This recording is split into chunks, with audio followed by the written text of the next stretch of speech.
I stood there in the ancient St. Mary's Church on the outskirts of Chicago, where the faint autumn sunlight filtered through the stained glass windows, casting colored patterns on the cold stone floor.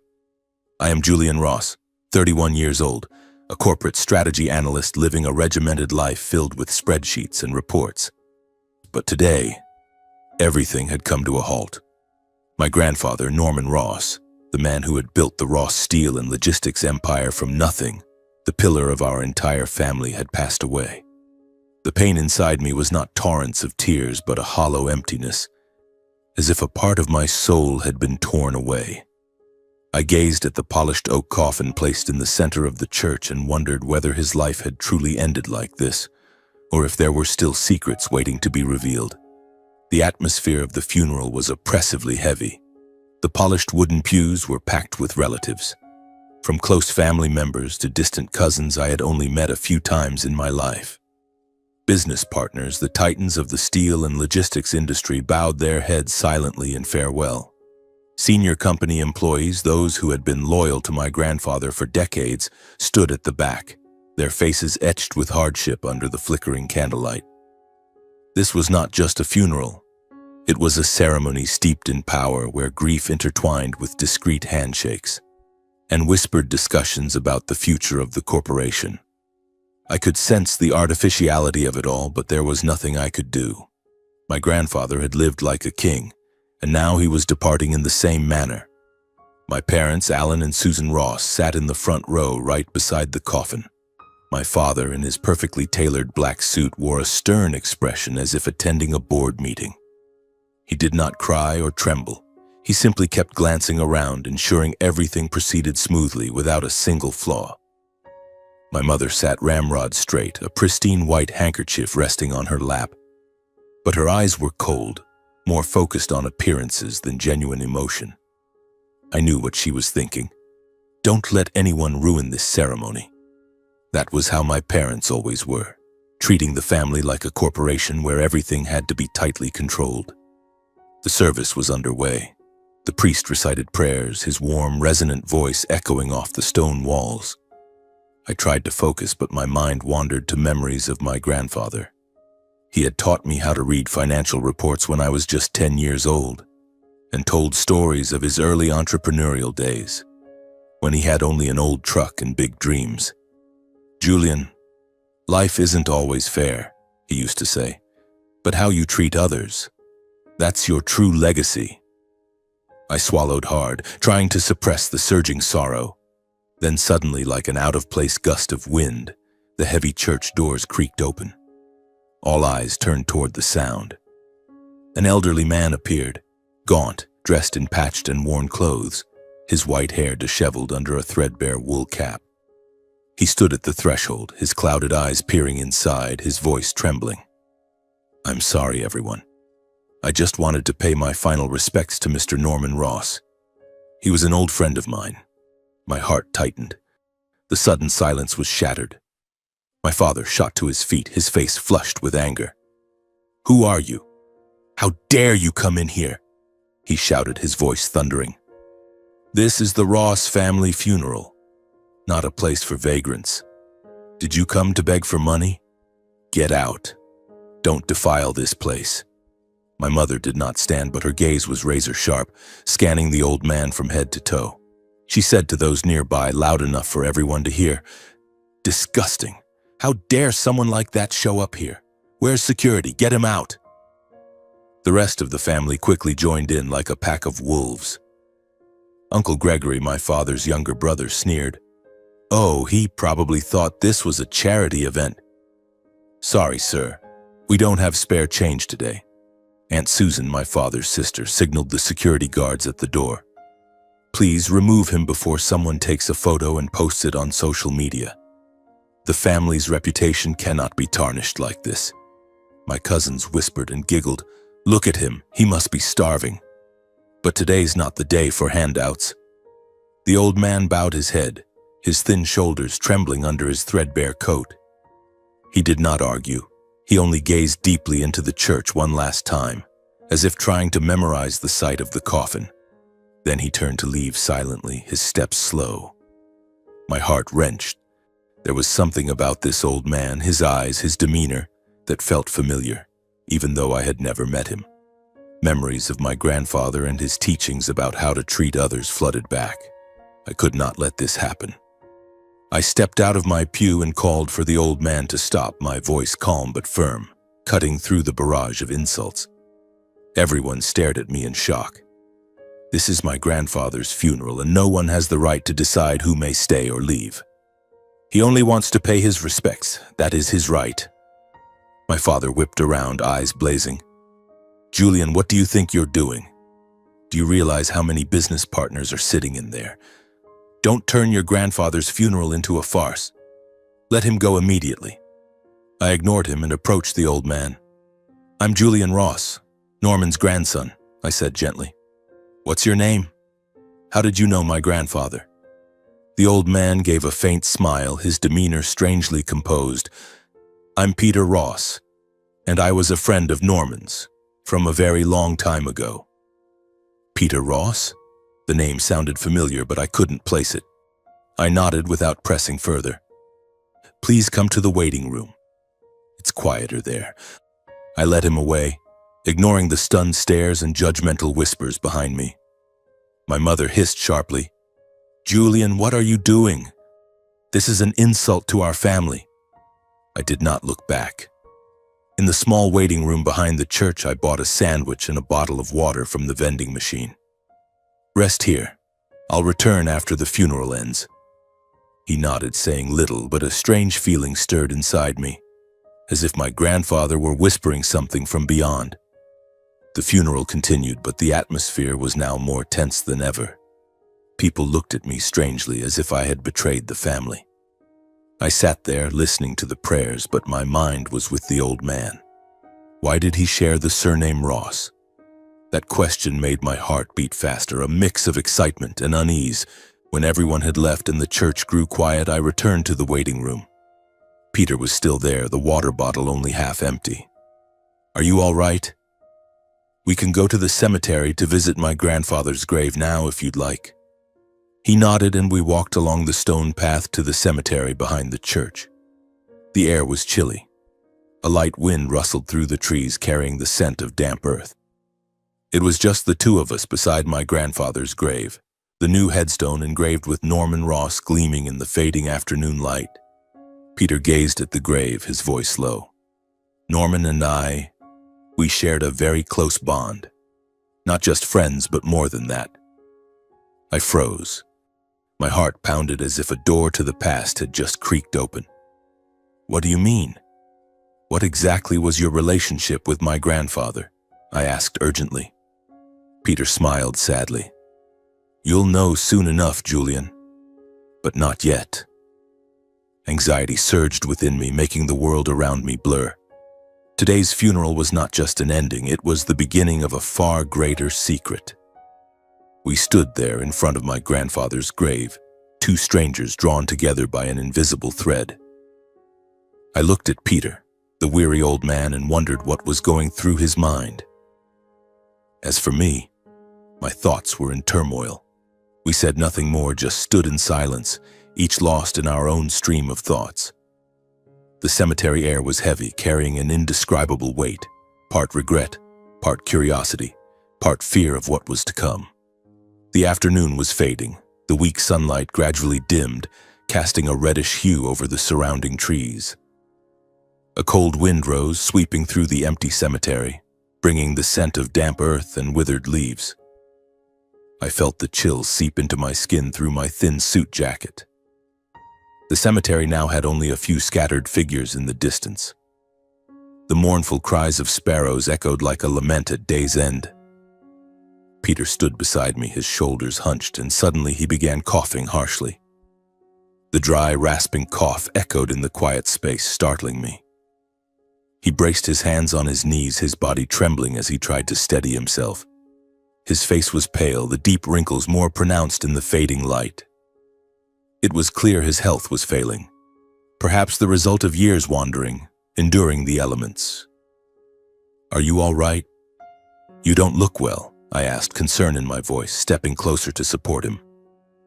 Peter waved his hand, forcing a smile. I'm fine, Julian. Just old age. I should go now. Thank you for today. He bid farewell, his voice weak but resolute, then turned to leave. His stooped back and slow, shuffling steps on the gravel path looked so lonely in the vast cemetery. Dusk was approaching.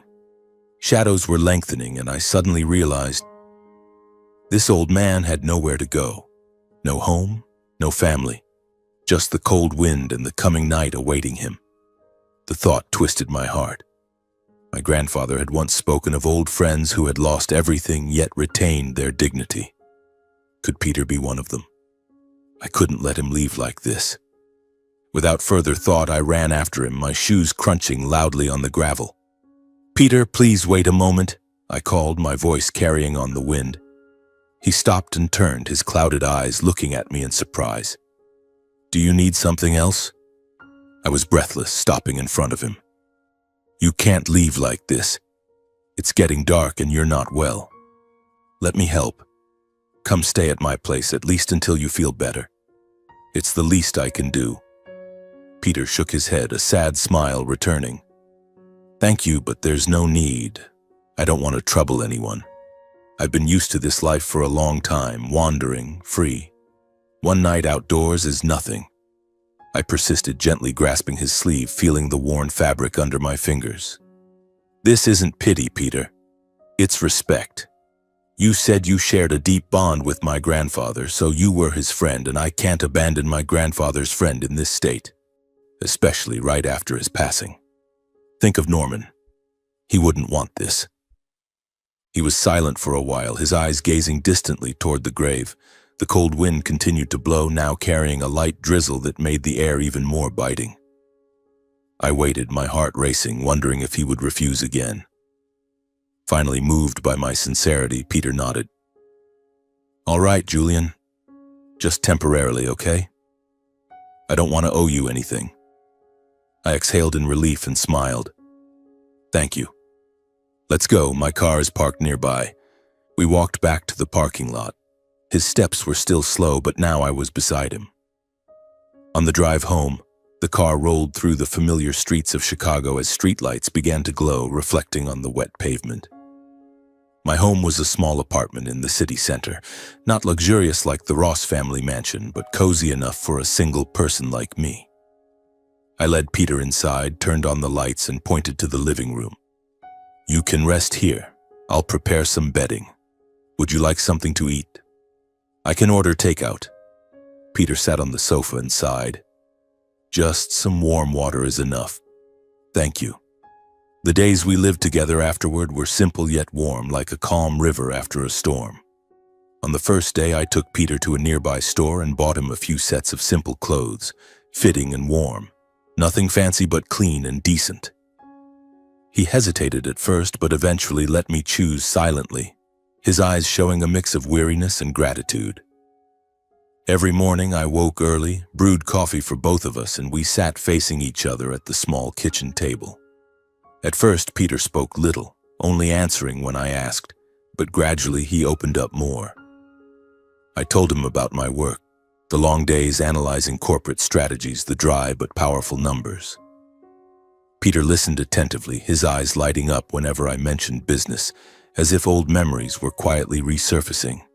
One evening, after a simple dinner of sandwiches and salad, we sat on the balcony watching the traffic below. Peter, what did you do before you started wandering like this? I asked, curious but keeping my tone gentle. He chuckled softly, sipping his tea. Oh, Julian, I was once in the business world just like you. Long-term strategies, people, markets, I knew it all. But then I realized money isn't everything. Sometimes you only see clearly when you've lost it all. I was surprised. You have deep knowledge. Could you give me some advice? My company is facing issues with market expansion. Peter nodded, and from then on, long conversations began. He analyzed the economy, how to read people in negotiations, long-term strategies for building trust rather than short-term profits. His knowledge wasn't from books, it came from real experience, full of vivid stories. You see, Julian, a strong company isn't built on money but on people. Your grandfather understood that, though not everyone grasped it. I listened, mentally taking notes, and gradually realized Peter was no ordinary homeless man. He had sharp intellect and profound insights into business and life. Those evenings made me feel warm, as if I had a family member beside me after losing my grandfather. But mixed in was anxiety. He still hadn't fully revealed his relationship with Norman. Whenever I tried to ask, he skillfully changed the subject, making me even more curious. One night, as rain pattered against the window, we sat by the faux fireplace. Peter spoke of his wandering years. I once had everything, you know, but I chose to leave it. Life taught me that true connection isn't from blood, but from mutual respect. His words made me reflect. A subtle bond was forming within me, as if this relationship had been arranged by my grandfather long ago. He had once said, "Julian, sometimes life brings the people you need into your path." Was Peter that person? I lay in bed listening to his faint cough from the living room and wondered when the secret would be revealed. That anxiety made my sleep restless, like waiting for an approaching storm. The following days passed in a fragile peace, but my curiosity grew steadily. I tried not to press him with questions, fearing it would make Peter uncomfortable, but every conversation felt like a puzzle piece, revealing a little more about his past.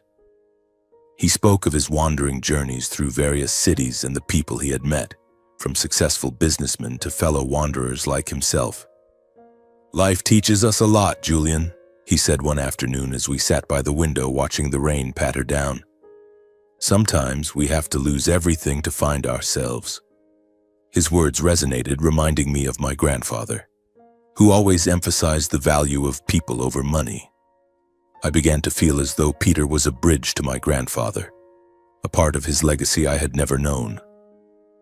Then a week after the funeral, the phone rang in the quiet apartment. I was brewing morning coffee, the warm aroma filling the air, when the lawyer called. "Mr. Julian Ross, this is from Hargrove Law Office. The reading of Mr. Norman Ross's will is scheduled for tomorrow morning at 10 a.m. at our office in downtown Chicago. All family members are required to attend." His voice was dry and professional, like reading a financial report. I confirmed I would be there and hung up. My heart beat faster. The will.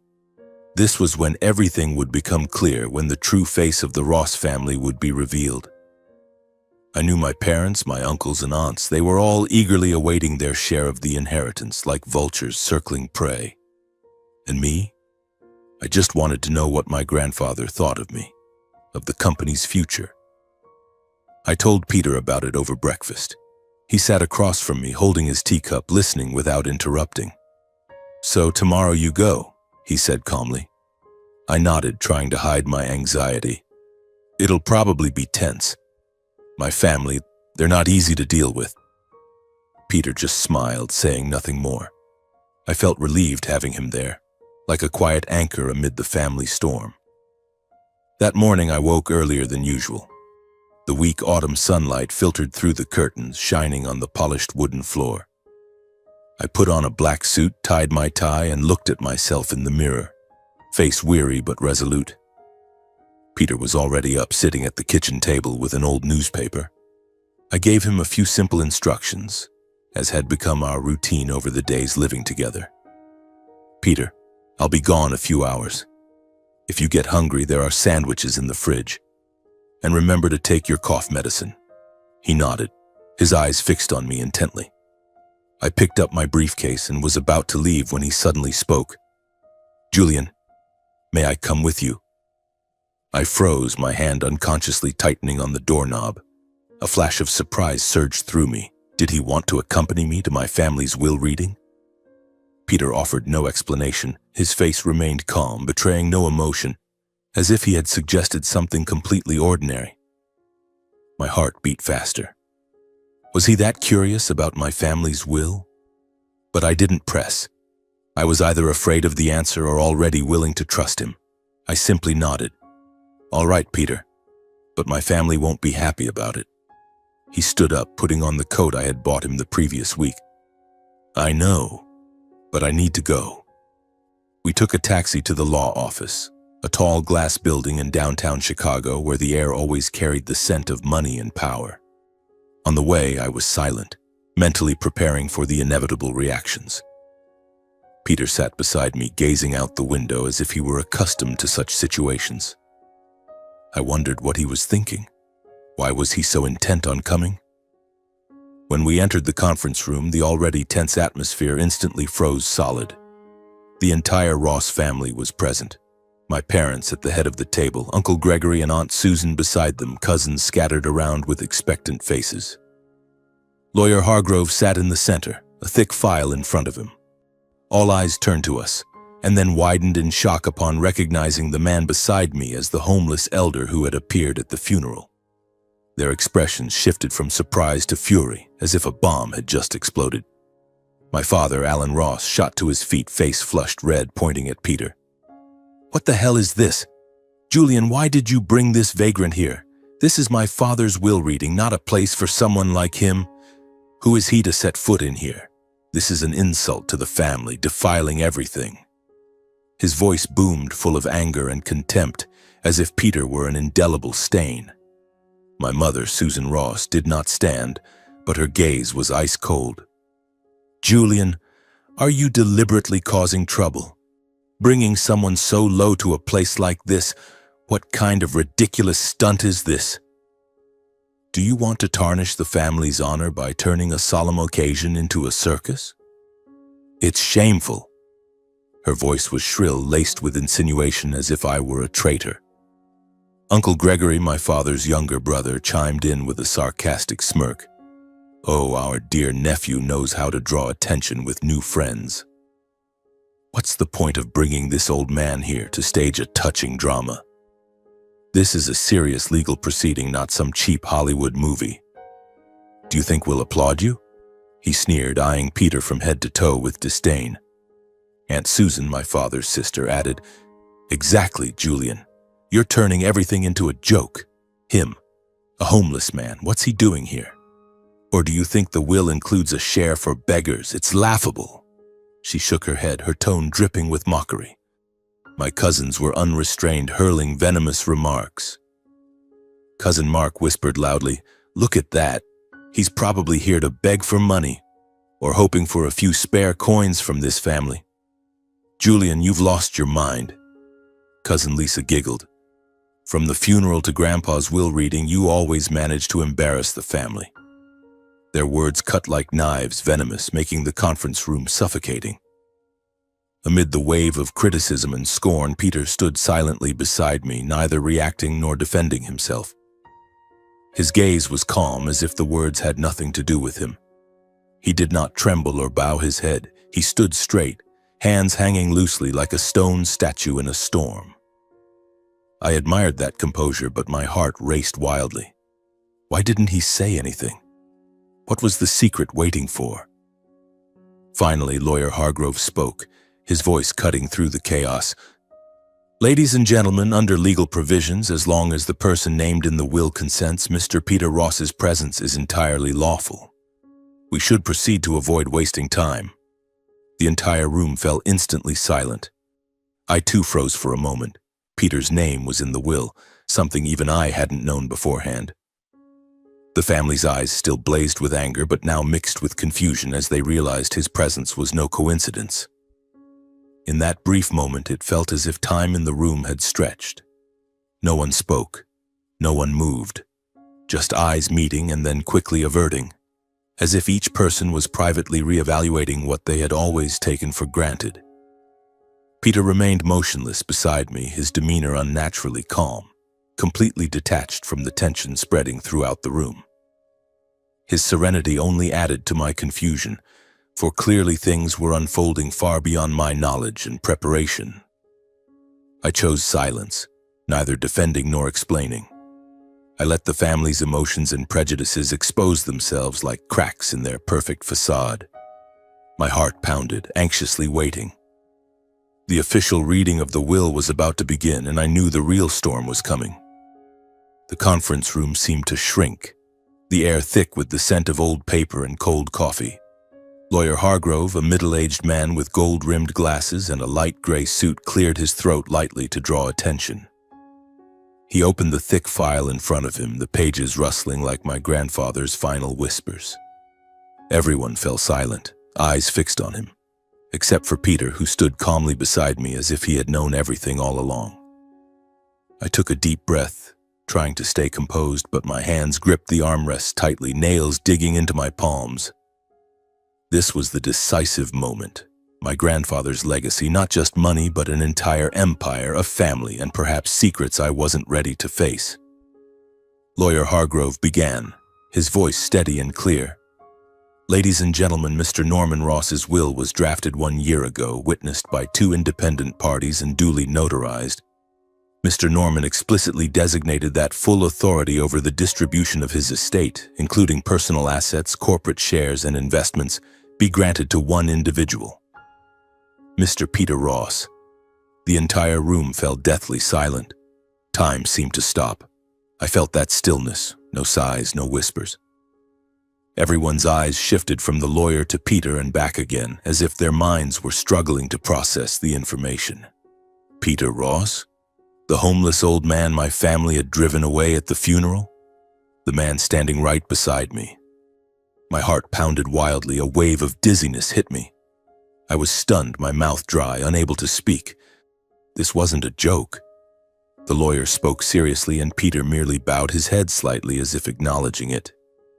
The Ross family was in shock, their faces contorted in disbelief. My father, Alan, opened his mouth to speak but closed it again, eyes bulging. My mother, Susan, clutched her handkerchief until her knuckles turned white. Uncle Gregory muttered, "What the hell is going on? Who is this Peter Ross guy?" Aunt Susan shook her head frantically as if trying to shake off a nightmare. My cousins looked at each other, mouths agape in confusion. The tension was so thick I could hear my own heart beating. Thump, thump, like war drums before battle. At that moment, Peter stepped forward to face my family. He stood tall, his clouded eyes now gleaming with quiet strength. "I am Peter Ross," he said, his voice deep and resolute. "The biological younger brother of Norman Ross.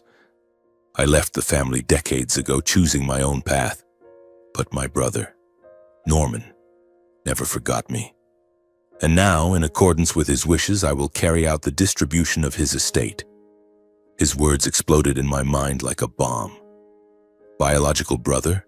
My grandfather had a brother. Why had I never heard of him? Was this why he insisted on coming with me? I looked at Peter. The invisible bond from our days living together now felt clearer than ever. But mixed with it was anxiety. What would he announce next? Peter opened the file, his voice steady as if reading a business report rather than a will that would alter the fate of an entire family. "In accordance with my brother Norman Ross's wishes, I will now announce the estate distribution. First, Julian Ross, Norman's grandson, will inherit full operational control of Ross Steel and Logistics. This includes controlling shares, strategic decision-making authority, and all company-related assets." I froze. Inherit full control.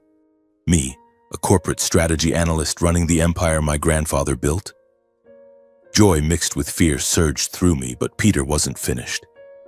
"However, there is a condition. Julian must directly manage the company for the next 5 years.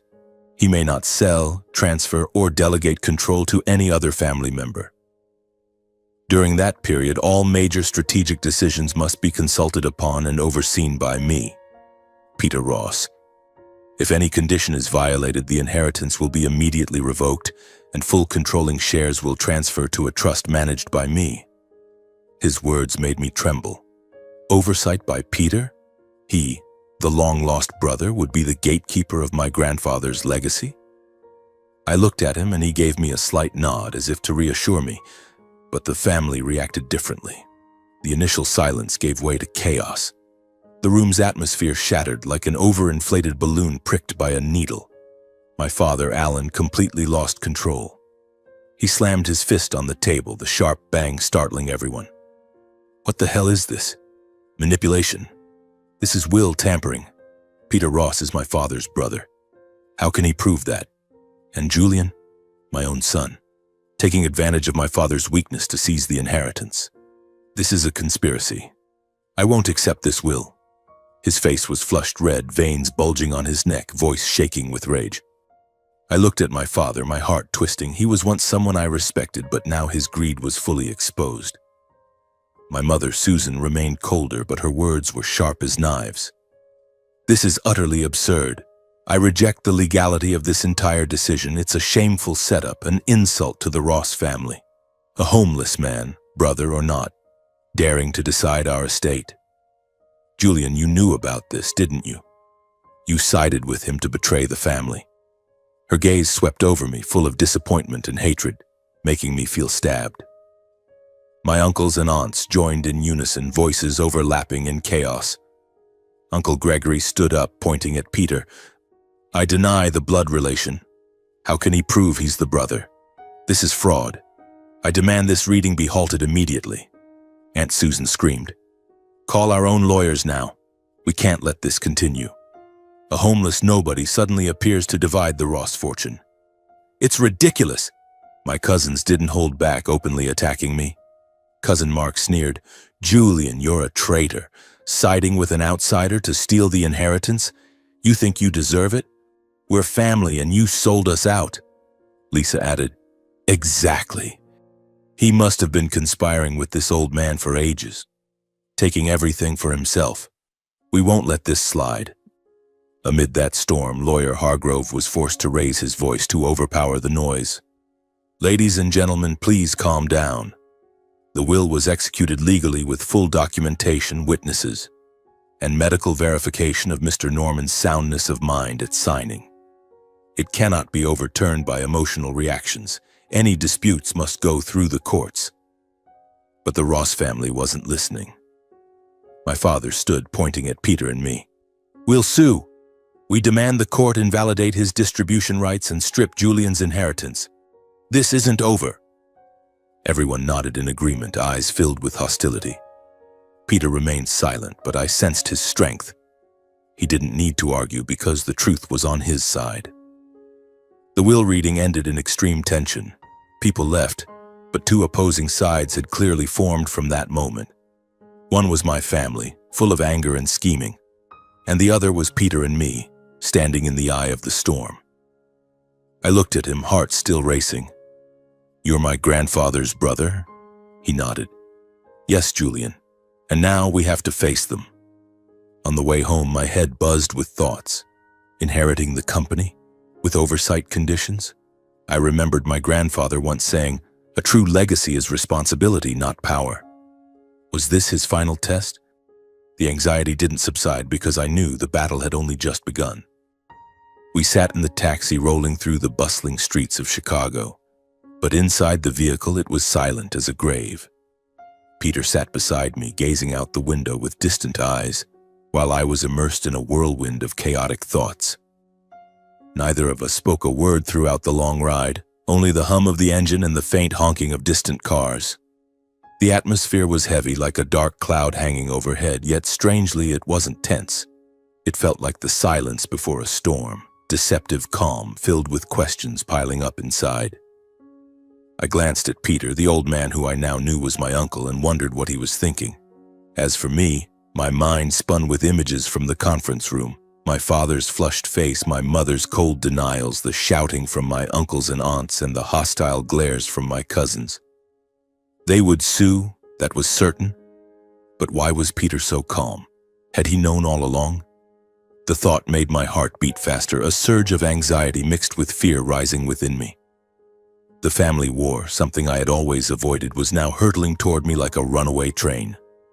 When the taxi stopped in front of my apartment building, I paid the fare and led Peter inside. My familiar little home now felt strangely different, as if it were awaiting a secret about to be unveiled. I closed the door. The click of the lock echoed in the quiet space. Peter sat on the sofa and sighed softly, while I could no longer hold back my pent-up questions. I turned to him, my voice slightly trembling. I really don't understand. Why did my grandfather do this? Are you truly his brother? And the will? Why were you given such authority? Please tell me. I need to know the truth. Peter looked at me. His clouded eyes now sparkled with a touch of warmth. He gave a faint smile, sad but sincere. All right, Julian. It's time I told you the whole truth. No more avoiding it. Sit down, young man. This is a long story, but you deserve to know it. I sat across from him, my heart pounding like war drums.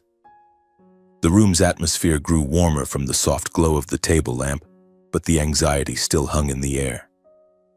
Peter took a deep breath, as if gathering memories from a distant past, then began to speak, his voice deep and slow, guiding me into an old dusty book. More than 30 years ago, Julian, your grandfather, Norman, and I co-owned and directly ran Ross Steel and Logistics. Back then, the company was just a small steel workshop on the outskirts of Chicago, not the empire it is today. Norman was the chairman, embodying strength and decisiveness, while I was vice chairman, primarily responsible for long-term strategy. We were blood brothers, raised together in a poor family, and the dream of building a great company had bound us tightly. I pictured the scene. Two young brothers working tirelessly in a sweltering steel shop, the air thick with the smell of metal and sweat. My grandfather had often spoken of those hard early days, but he had never mentioned a brother. Why? Peter continued. I was the planner, Julian. Most of the critical decisions that helped the company expand and survive tough times came from strategies I developed. We grew from a small workshop into a logistics supply chain, signing contracts with major steel industry players. The sleepless nights calculating risks and forecasting markets, that was my work. Norman trusted me completely. We were like two wheels on the same machine. His voice grew deeper, as if entering a darker part. But then a major conflict erupted. We disagreed profoundly on the path forward. Norman wanted expansion at any cost, sometimes sacrificing ethics, people, and honesty to gain an edge in power struggles.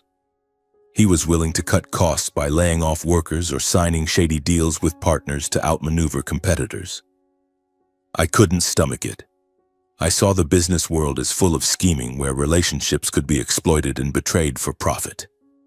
Those meetings where people smiled to your face but stabbed you in the back, I despised it all. I listened, my heart racing. So my grandfather wasn't always the perfect man I had imagined. Peter paused, sipping water, his eyes distant as if reliving the memories. I argued with Norman many times. We can't build on lies, I told him. But Norman said it was the law of survival. In the end, I decided to leave everything behind. I resigned, severed all rights and benefits, and walked away. I accepted a life without status or wealth to keep my freedom. I became a wanderer, living here and there with just a backpack and free thoughts. I was stunned. Peter, the vice chairman of a major corporation, chose homelessness? Why didn't you stay and fight? I asked, voice trembling. He smiled sadly. Because I realized, Julian, status can be lost overnight, but character only reveals itself when there's nothing left to hide it. Those years of homelessness taught me that. I encountered both the dark and true sides of people, the wealthy who scorned me, but also the poor who shared their bread. I slept under bridges, begged on street corners, and observed the world from the bottom. That was true freedom, unbound by money or power. I learned to live needing nothing but myself. His memories painted a picture, a younger Peter leaving a luxurious office, stepping into a rainy Chicago night, coat soaked but heart light. The anxiety in me built. This was only the beginning. Peter went on. Later, Norman realized his mistake. He sought me out many times, persuading me to return to the company, but I firmly refused. I only agreed to give discreet advice when needed, through secret meetings in roadside cafes or handwritten letters. I didn't want to return to that vortex. Then he spoke of their final meeting, his voice catching slightly. 1 year before he passed, Norman came to me one last time. He was frail, but his eyes were still sharp. Peter, I'm going soon, he said. I need you to objectively evaluate every family member. Who is worthy of carrying the legacy I built my whole life? I was surprised, but agreed. Norman gave me full authority over the estate distribution, trusting that only I, unbound by family ties or interests, could make a clear-headed decision. I froze. So everything had been planned. "So your appearance at the funeral?" I whispered, voice breaking. Peter nodded. "Not coincidental, Julian. It was the final test. I showed up at the funeral to observe, to see everyone's reactions. Who would drive me away, who would accept me? And you chose correctly. I had been quietly watching for a long time through discreet reports from Norman. You were the only one not blinded by power." His words made me tremble. The funeral where I stepped forward to defend him had been a test. My grandfather had orchestrated it all through Peter. Anxiety surged, mixed with emotion. "Grandfather, he trusted me that much?" I asked, tears rolling down.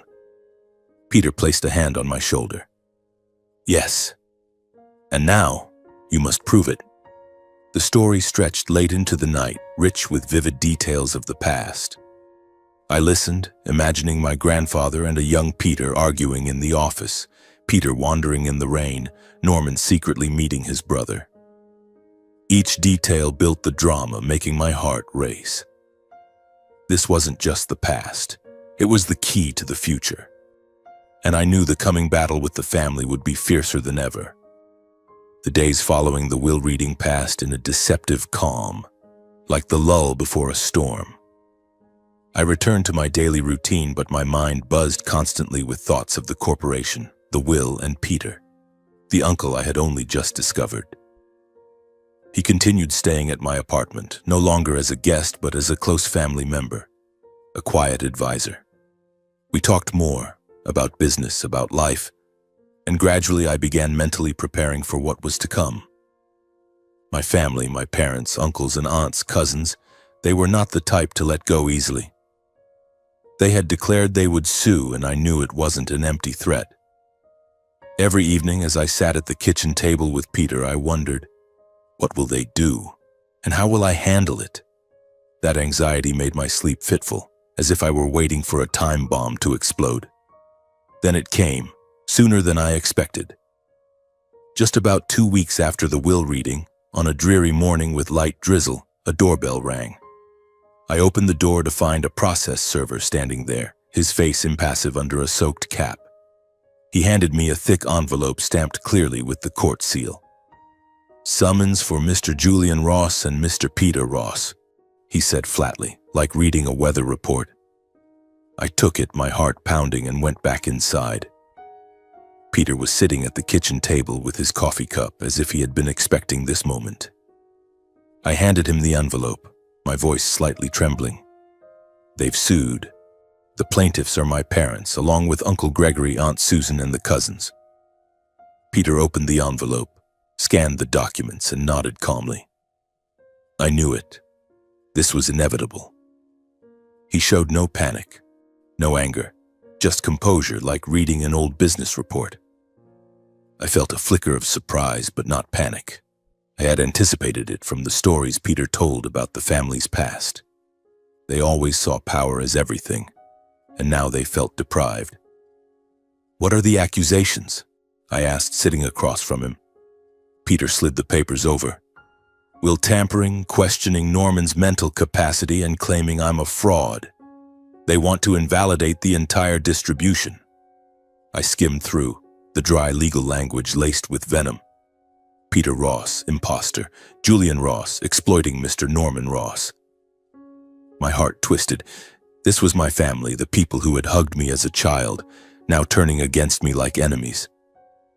But Peter placed a hand on my shoulder. "Don't worry, Julian. This trial isn't about emotions. It's where truth and law speak for themselves. We'll prepare." In the following days, Peter guided me like a mentor. He pulled out from his old suitcase files prepared years in advance, proof of blood relation, family meeting minutes, handwritten letters from my grandfather. "Norman foresaw everything," he said, voice warm and steady. He knew how the family would react, so he prepared irrefutable evidence. We spent hours reviewing the documents, medical records proving my grandfather's soundness of mind when drafting the will, witnesses from the old lawyer, even my grandfather's personal diary. Peter emphasized, "Stay calm, Julian. They'll attack emotionally, but we have the law. This is a test of your resolve." I nodded, but anxiety surged inside. I imagined the trial, hostile glares from the family, harsh accusations from their lawyer. "Are you afraid of the upcoming trial?" I asked one evening as rain pattered against the window. Peter looked up at me, a faint smile curving his lips, not scornful but understanding. "I've been wandering for nearly 30 years, Julian," he said slowly. "I lost everything people consider important long ago. Compared to that time, a trial that lasts just one day is nothing." He paused, his gaze growing more serious as he looked straight at me. "But you're different. You're not just facing them. You're stepping into a position many will rely on. The company needs you clear-headed and steady. Don't let fear make you forget what you're standing up for." The trial day arrived under a gray Chicago sky, the wind cutting like a knife. The federal courthouse in the city center, a majestic granite building with towering columns and marble hallways. I wore a black suit, tie knotted tight, heart pounding as I entered the courtroom. Peter walked beside me, composed as if out for a stroll. Inside, my family filled the plaintiff's side, my father stern-faced, my mother icy, Uncle Gregory whispering to their lawyer, Aunt Susan clutching her purse, cousins glaring at me with hatred. The tension was immediate, like an overinflated balloon about to burst. The judge, a middle-aged woman with black-rimmed glasses, gavels the session to order. The plaintiff's lawyer, a tall man with a booming voice, opened with a barrage of accusations against Peter and me. Dramatically, he declared, "Your Honor, this will is the product of manipulation. Mr. Norman Ross, in his frail old age, was influenced by Peter Ross, an unexpectedly appearing homeless man, and Julian Ross, the grandson who exploited his weakened state after the funeral to seize the inheritance." He painted me as a weak, manipulated figure grieving after the funeral, and Peter as a sudden opportunist aiming to grab wealth. Peter Ross is not the biological brother, just an imposter. And Julian lacks qualification. He has never managed the company, only an analyst. His words cut like knives, tightening my chest. I glanced at my family, my father nodding in agreement, my mother looking at me with disappointment, Uncle Gregory smirking. Anxiety peaked, sweat beading on my forehead. But Peter stood calmly. "Your Honor, I have full legal documentation prepared years in advance." He presented proof of kinship, birth certificates, DNA tests, authorization documents from my grandfather, and evidence of the will's drafting process. "These are Norman's handwritten letters confirming I am his biological brother, and he entrusted me because he trusted my judgment." Our lawyer, representing my grandfather's estate, Mr. Hargrove, added professionally, "The will was executed while he was of sound mind and legally valid. There are witnesses, 2 independent lawyers, and clear medical records from Mr. Norman's personal physician. No signs of coercion or manipulation exist. Here is the medical report. Mr. Norman was healthy, with no cognitive decline. Then it was my turn. As the primary heir, I stood, voice slightly trembling but firm. "Your Honor, I have evidence of past misconduct by the family." I presented the documents Peter had prepared, internal emails, meeting minutes, financial reports, proving attempts at internal power manipulation, conflicts of interest, and decisions harming the company for personal gain. Uncle Gregory once pressured my grandfather to sign backdoor contracts to misuse company funds. My mother interfered in personnel to favor relatives, leading to millions in losses. This isn't a will dispute. It's protecting my grandfather's legacy from those who have harmed it.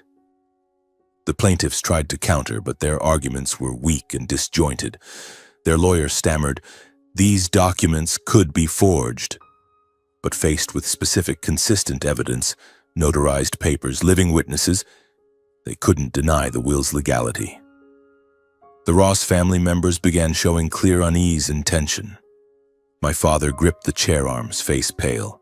My mother whispered to Uncle Gregory, eyes darting. Aunt Susan bit her lip. Cousins exchanged worried glances. I saw it clearly. The trial was turning completely against them. My heart raced, anxiety mixed with relief. We were winning. After deliberation, the judge gavels. The court rules in absolute favor of Peter Ross and Julian Ross. The will's full legal validity and executed estate distribution are upheld. Her words echoed like a bomb in the room. My family froze in shock, then erupted. My father shot up. "This is injustice." But the judge shook her head, adjourning the session. Immediately after the verdict, my parents turned to me, faces full of rage. My father said loudly, voice shaking, "Julian, from today we disown you. You are no longer our son." My mother added coldly, "You chose to side with a stranger. Never come back."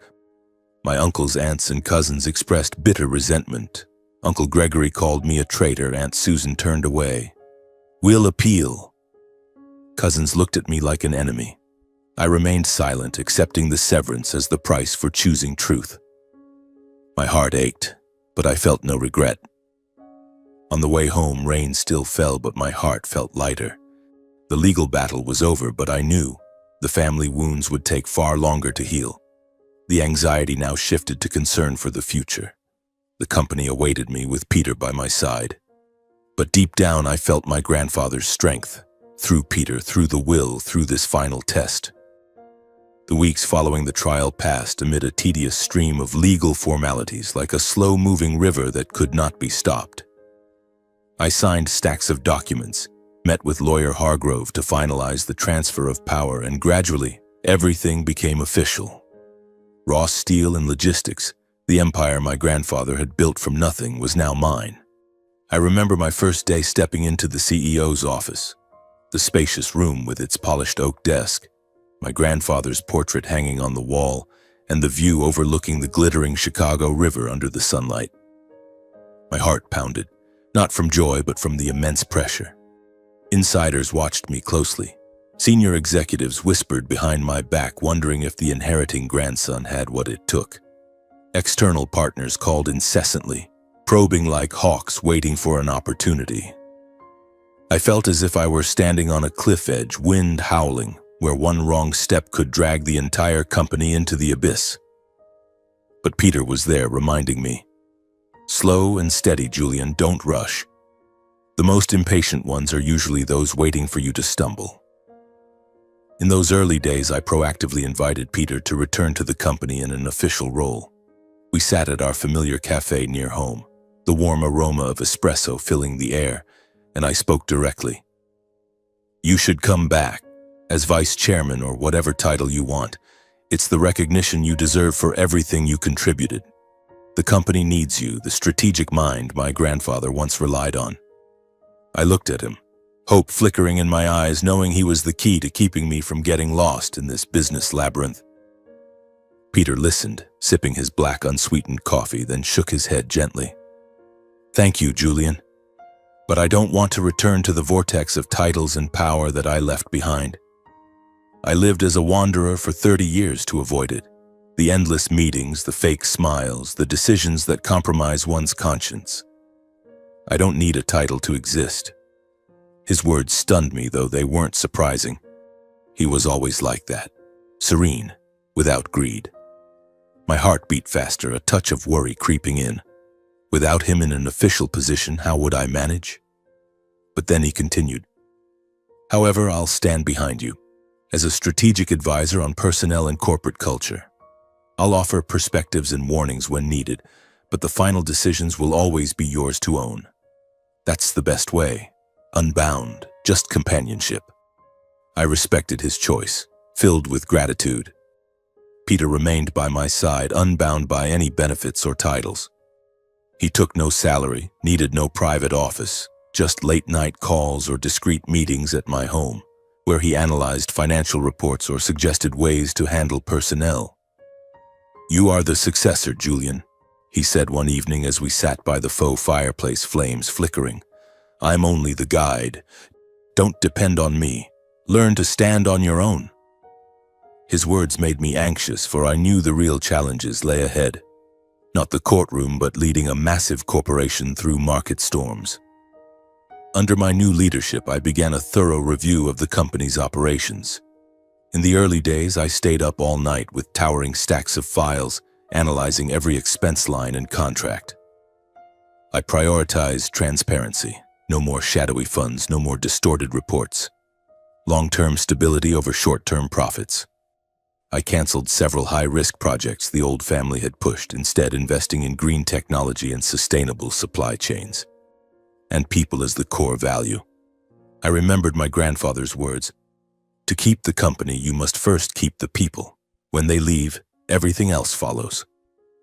I held company-wide meetings, listening to input from lower-level employees, something rare before. My heart raced each time I stood before hundreds of faces, anxious whether they would trust me or just see me as the spoiled heir. My first personnel decisions focused on retaining the core team. I dismissed a few senior managers loyal to the old family, those who had formed factions favoring relatives over talent. We no longer operate on family mechanisms, I declared in a board meeting, voice firm despite my slightly trembling hands. All decisions are based on competence and contribution. I ended factional favoritism. No more promotions due to kinship, no more bonuses based on connections. I sensed the tension in the air. Some employees worried, whispering about a purge. But I knew it was necessary. Anxiety surged. Would they rebel? Would the stock plummet? Peter supported me quietly from behind, helping me spot entrenched weaknesses in the corporate culture that had persisted for years. He analyzed, "This company was poisoned by greed, Julian. Employees feared speaking truth for fear of losing their jobs. Build trust. Start with small things." He suggested training programs and anonymous feedback channels, and I implemented them. One evening he called, "There's a manager in logistics hiding supply chain vulnerabilities. Check it." I did, and uncovered it, saving the company from a major loss. His support was like a lighthouse in the fog, filling me with boundless gratitude. Employees gradually noticed the substantive changes. No more vague top-down orders, no more internal political pressure, where everyone worried about factions. Instead, transparent meetings, performance-based rewards, and I listened to input from all levels.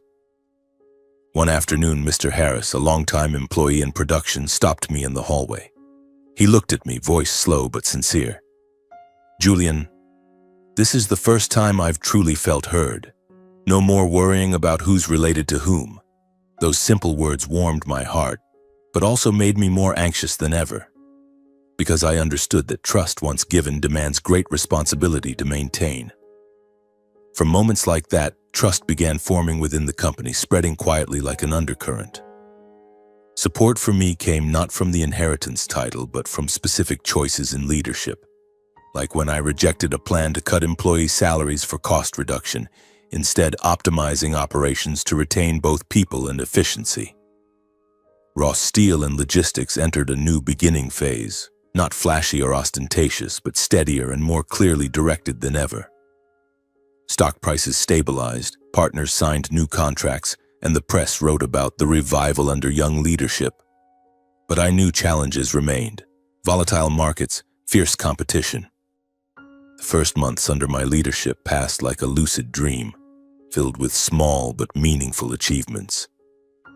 Revenue gradually increased, employees smiled more in the hallways, and meetings were no longer as tense as before. I began to feel more confident, as if my grandfather were somewhere, patting my shoulder in encouragement. Peter continued serving as my strategic advisor. Our late-night conversations helped me see the long-term strategy more clearly. "You're doing well. The company stock is rising steadily," he said one afternoon as we sat on the office balcony watching the traffic below on the streets of Chicago. "But don't get complacent. Success always attracts envy." His words were a vague warning, making my heart skip a beat.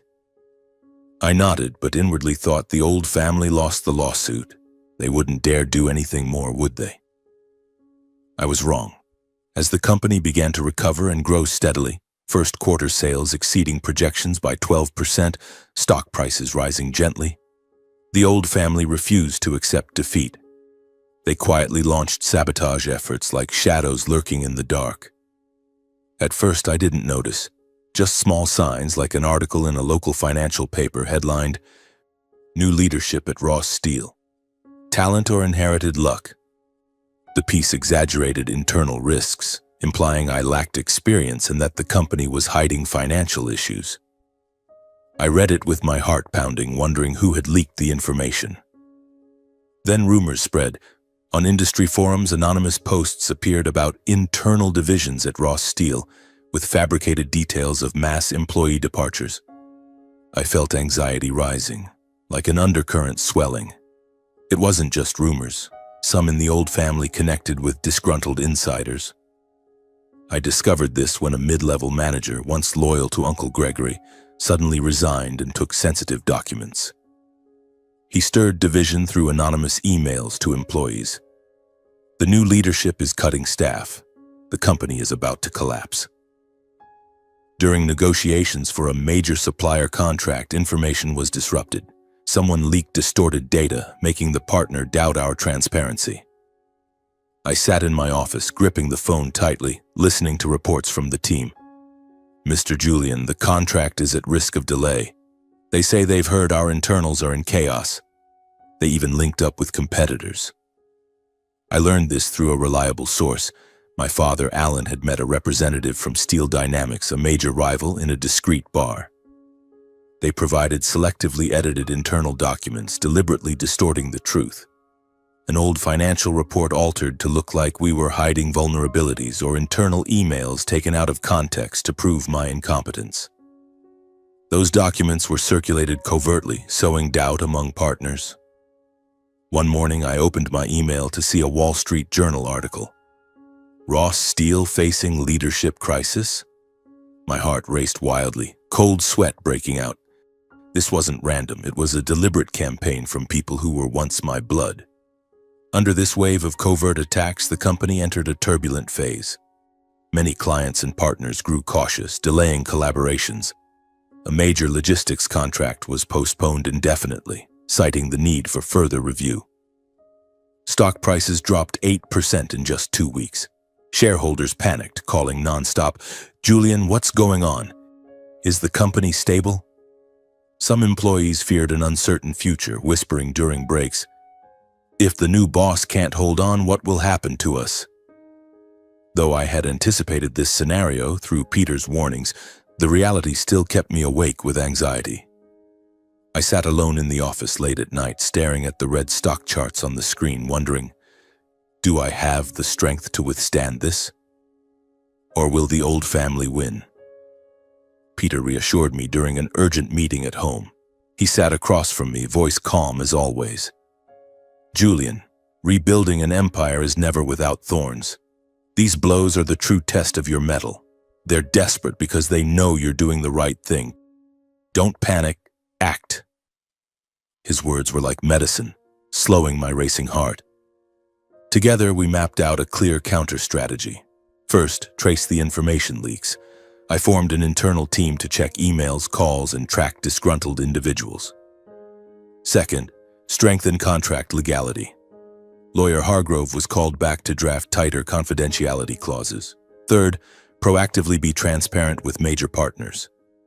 I decided to hold online meetings, publicly sharing real data to quash rumors. I executed step by step like a silent battle. Cut off internal links.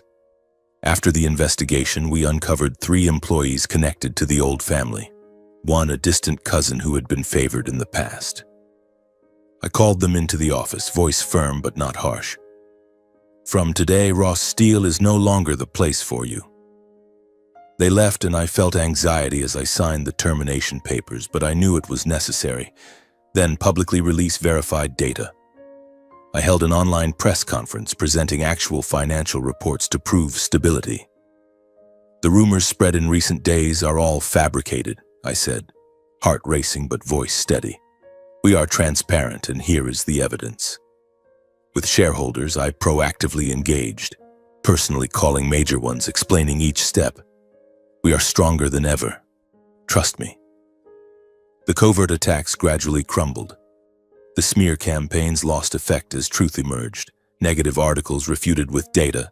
Partners returned to sign contracts after seeing transparency. One major partner, previously hesitant, emailed, "Thank you for your candor, Julian. Let's continue our partnership." Stock prices began recovering. Shareholders sighed in relief. Employees whispered, "Our new boss really has what it takes." Seeing the tide turning, I realized the moment for counterattack was near. My heart pounded with excitement. Not fear anymore, but thrill. The real battle was entering its decisive phase. Peter smiled when I told him, "You see? Truth always wins. Now prepare for the final blow." I nodded, ready. In the nights that followed, I planned, envisioning how to turn the tables. The old family had fought dirty. Now it was my turn to defend my grandfather's legacy justly. We began our counterattack in a calculated manner. Not noisy like public disputes, but quietly, striking at each critical link. Peter and I sat in my home office late one evening, the soft glow of the desk lamp illuminating the stack of old files he pulled from his worn leather suitcase. He had kept them for years, documents my grandfather had entrusted to him or that he had gathered during his discreet advisory sessions. "This is the time to use them," Peter said, his voice deep and resolute.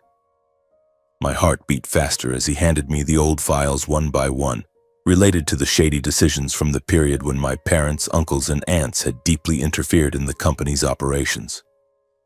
I remember that moment clearly, Peter opening a thick yellowed folder and pointing to the densely written lines. "Look here, Julian. In 2015, your father, Alan, pressured Norman to sign a steel supply contract with a shell company owned by Uncle Gregory. They transferred $2 million under the guise of consulting fees, but it was actually a conflict of interest since the company was secretly family-owned. Norman knew, but he was under pressure from family ties. I skimmed through it, my chest tightening. The numbers, signatures, internal emails, all clear but previously hidden under the veil of family decisions. I imagined my grandfather sitting alone in his office, sighing over demands from his children, and wondered why he hadn't told me sooner. Anxiety surged. These weren't just papers, they were evidence that could dismantle an entire system of greed. From there, I ordered a full review of all transactions, contracts, and cash flows involving the old family. I formed a trusted internal team, including lawyer Hargrove and a few analysts Peter recommended, to dig deep into digital archives and old paper records. Long nights awake in the office, computer screens glowing with Excel spreadsheets and bank reports made my eyes sting. We uncovered prolonged misconduct that had been cleverly concealed. An unexplained $500,000 transfer from the company's contingency fund to my mother Susan's personal account, disguised as family charitable support. Or logistics contracts with Aunt Susan's close associates, where prices were inflated by 20% to skim hidden commissions. Each discovery made my heart race, not from anger, but from the drama of the truth emerging. "This is clear conflict of interest," Hargrove said calmly. They treated the company like their personal playground. The unexplained transfers, conflicts of interest, and backdoor contracts were gradually peeled away, layer by layer. I sat alone in the office late at night, cold wind from the Chicago River blowing through the open window, reviewing old emails. My father writing to my grandfather, "Dad, this is a good opportunity for the family. Don't worry about the details." But those details were now ironclad evidence. Peter was there, guiding me. "Don't reveal everything at once. Choose the timing, strike the weak points." We analyzed each link, from bank accounts to involved partners, and anxiously awaited the moment to turn the tables. I imagined my parents' faces when everything came to light and wondered if they would regret it. It wasn't revenge, but the pain from the family severance still smoldered inside me. In parallel, I proactively provided verified information to major partners and market oversight agencies. I didn't want noise, no flashy press conferences, no public accusations, but private letters with legal documents attached. To a logistics partner who had hesitated due to rumors, I called directly. "I know false information has been spreading. Here is the actual report, and here is evidence of its source. My voice was steady, though my heart pounded.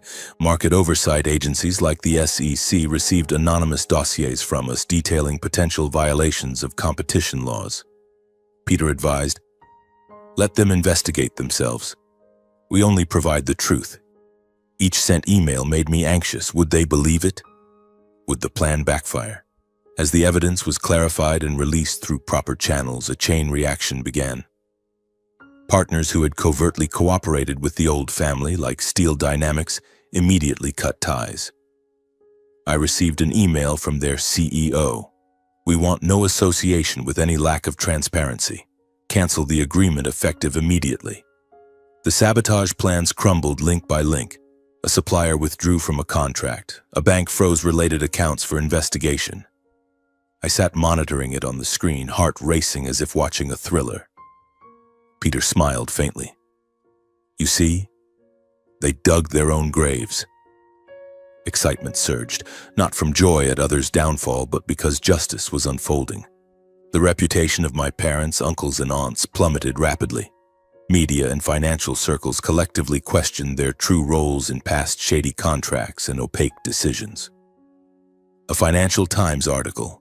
Former Ross Steel leaders suspected of internal manipulation, new evidence emerges. I read it with a heavy heart. My father, once someone I admired, now labeled greedy by everyone. A series of personal business dealings ended. Uncle Gregory's consulting firm lost major contracts. Aunt Susan's investment fund saw capital withdrawals. Some assets were temporarily frozen for review. Their vacation villa on the Chicago outskirts was sealed. Familiar cash flows from hidden investments cut off. For the first time, they truly faced financial crisis. I knew this from scattered sources. My father had to sell his prized luxury car to manage debts, while my mother quietly called old friends, lowering her voice to beg for help. Just imagining that scene tightened my chest, but I forced myself to stay clear-headed. This wasn't revenge, but the inevitable consequence of choices they had made long ago. The old family shifted from aggressive attack to panic and loss of control. They began blaming each other through leaked emails my team accessed via legal channels. Uncle Gregory scolded my father. "You promised this plan was foolproof. What now?" Aunt Susan whispered to a cousin. "It's all Julian's fault, that traitor." They made hasty decisions, trying to reconnect with old partners only to meet silence, or hiring new lawyers for appeals. But their arguments were disjointed, exposing more unhideable flaws, like an old contract unearthed, proving antitrust violations. I observed the entire process with clarity, sitting in the office with Peter, monitoring news and reports. "This isn't revenge," I whispered to him. "It's the inevitable outcome of choices they made long ago." Peter nodded. "Exactly. Your grandfather would be proud."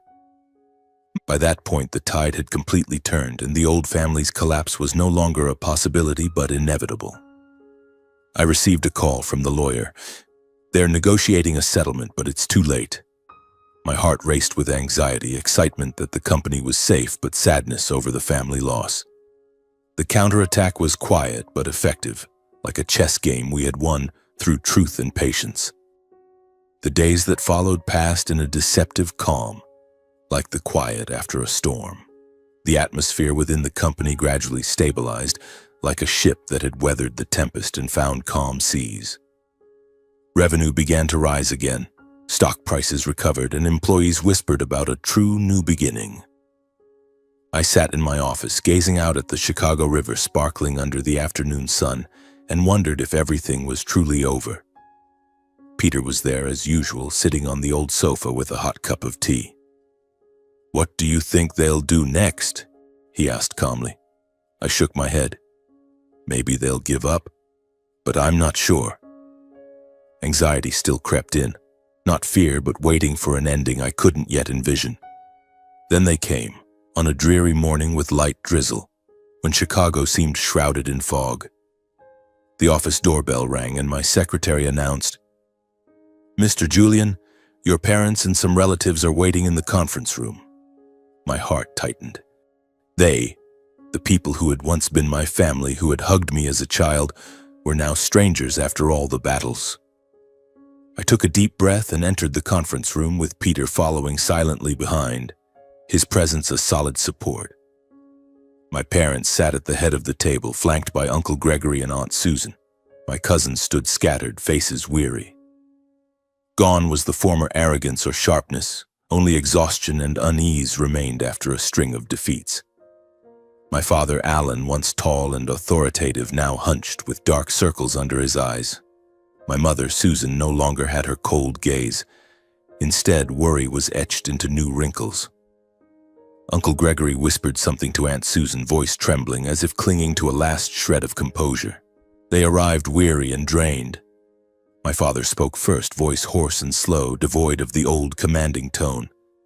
"Julian, I was wrong. I won't make excuses anymore." He bowed his head, avoiding my eyes. "What we did, spreading rumors, pressuring you, colluding with competitors, all stemmed from fear and selfishness. I thought I was protecting the family, but I was only trying to hold on to control. Now I understand. It went too far." My mother continued, hands clasped tightly, voice trembling. "I know this apology comes too late. I know some things can't return to how they were. I just hope you know I regret it. Not because of the losses, but because I hurt my own son." Uncle Gregory spoke next, voice lowered. "We misjudged you, Julian. We thought we knew everything, but we were only seeing through our own fears. If we could go back, we wouldn't have chosen that path." My cousins in the back said little, just nodding silently, eyes filled with unease and fatigue, like people awakening from a long chain of mistakes. No one demanded anything more. Further words seemed unnecessary. I listened in silence, seeing them as people worn down by their own ambition and fear of losing power. My father, the man who once taught me to tie a tie as a child, now looked aged, hands trembling as he gripped his water glass. My mother, who had comforted me after arguments, now had red eyes from financial worry. Uncle Gregory and Aunt Susan, who had joked with me at family gatherings, now pale, clothes no longer impeccable. I imagined their recent nights, sleepless over frozen assets, plummeting reputations, calls from old friends turning away. My heart ached, not with anger, but pity. They had once been pillars, but ambition had reduced them to shadows of themselves. Anxiety surged.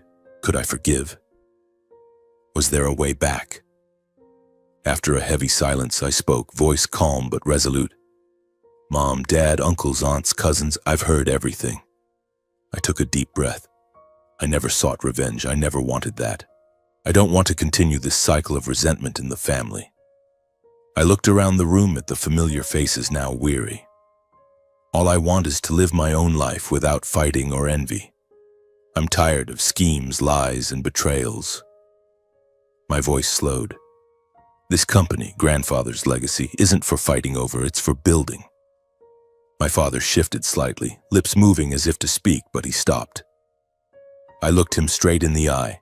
I choose to forgive, not because everything can be erased, but because I don't want to carry resentment forever. I paused. But I will set clear boundaries. I release the resentment, but I won't return to the old relationship that hurt me. My mother sobbed softly. I continued, not raising my voice, but leaving no ambiguity.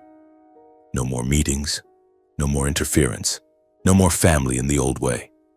This is the only way I can live in peace. The room's atmosphere froze.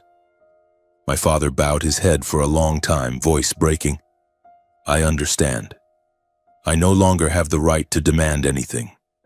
My mother wiped her tears, whispering, "I just hope you're at peace. That's enough." Uncle Gregory murmured, as if to himself, "Perhaps this is the ending we chose." No one said more. They stood and left in silence without looking back. I stood still, watching their figures fade behind the glass doors, heart beating slowly with a deep sadness but no longer torn. Peter stepped forward, hand on my shoulder, voice deep and steady. "You've done the hardest thing."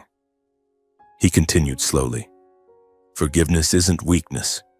It's the strength of someone no longer controlled by the past. I nodded.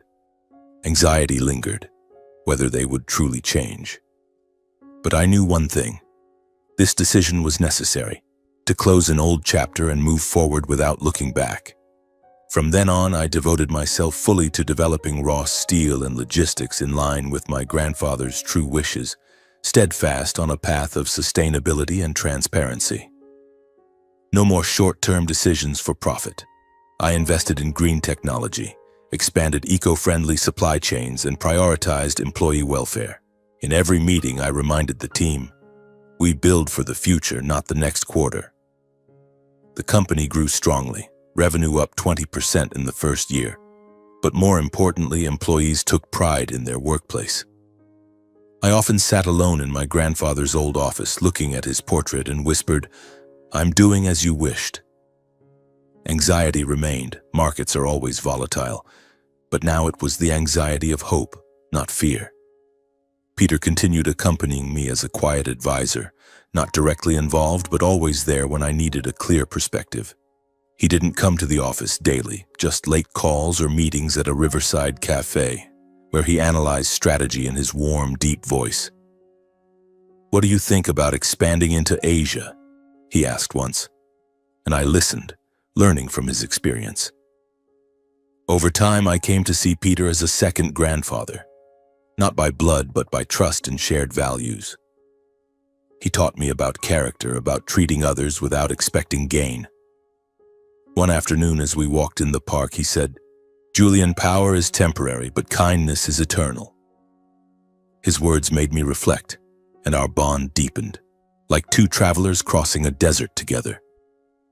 One major decision I made was to allocate a stable portion of profits to build a free nursing home named after Norman Ross and Peter Ross.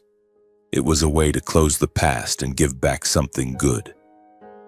The idea emerged during a finance meeting. Looking at the profit figures, I thought of elders like Peter I had met on the streets with nowhere to go. "We'll build a place for them," I announced to the team. The nursing home rose on the outskirts of Chicago, with lush gardens, cozy rooms, and free services for elderly homeless people. Peter initially refused having his name on the sign. "I don't need recognition." But I persuaded him, "This is for grandfather and you, the two who taught me compassion." The home became a place Peter frequented, not as a founder, but as an ordinary elder finding peace. I saw him sitting under a tree chatting with other residents, and he smiled. "This is my new home now, Julian." My life with Peter grew simpler, without ostentation, no longer swept into power struggles. I sold the luxury car, kept the old apartment, spent time on books and long walks. Peter still wandered occasionally, but always returned with new stories. We no longer talked about money or power, just life, just people. One evening, as we chatted about work and life under the warm home light, I looked at Peter and recalled the entire journey.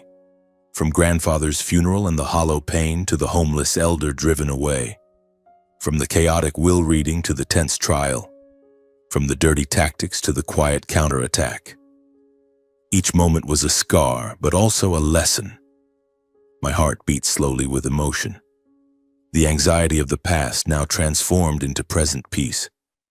In the end, I realized that neither money nor power defines a person's worth, but how they treat others when there's no benefit in return, especially the vulnerable. My grandfather taught me that through his will, Peter lived it through his wandering life, and now I applied it in every decision. From all I had endured, I understood that to protect true values and a healthy life, one must sometimes dare to stand up, dare to say no, and dare to accept losing relationships that exist only for gain. Not because they no longer matter, but because that bond had become a burden, dragging in fighting, suspicion, and prolonged hurt. The old family had once been an inseparable part of my life, but that very relationship had eroded my trust and peace over the years. Holding on to it was no longer duty, but self-harm. Letting go wasn't avoidance. It was the necessary choice to end a toxic cycle. Only by releasing it could I move forward lighter, focusing on building what truly matters, and finding the peace I had sacrificed so many years to seek. So if forced to choose between pleasing toxic relationships and preserving one's own peace, choose peace. For only by escaping fighting and blind ambition can one truly live a worthy life. I learned that through sleepless nights and hard decisions, and now, watching Peter smile over his tea, I knew I had chosen rightly. Our story, from loss to rebirth, wasn't an ending, but the beginning of a true legacy, compassion and peace.